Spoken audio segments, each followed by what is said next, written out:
Wali Kota Bandar Lampung Eva Duyana berharap Sadaya dapat berkolaborasi dengan pemerintah menciptakan tenaga kerja yang mampu berdaya saing di luar negeri.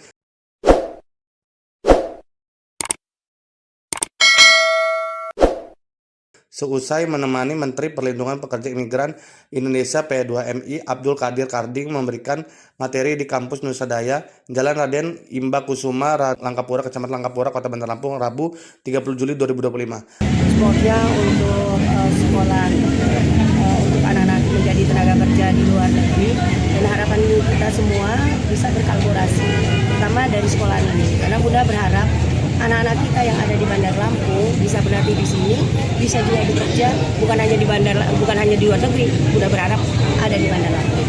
Apalagi nanti kan banyak sekali pekerjaan di Bandar Lampung juga banyak. Nah, inti dari kunjungan ini apa sih Pak Menteri? Ya, yang pertama masalah pekerja migran ini yang problem pertama soal pengetahuan tentang migran itu sendiri di masyarakat masih sangat terbatas, sehingga mereka banyak terlibat menggunakan calo. Jadi sekarang saya muter semua tempat, forumnya besar kecil, saya selalu menyampaikan pentingnya bermigrasi secara aman,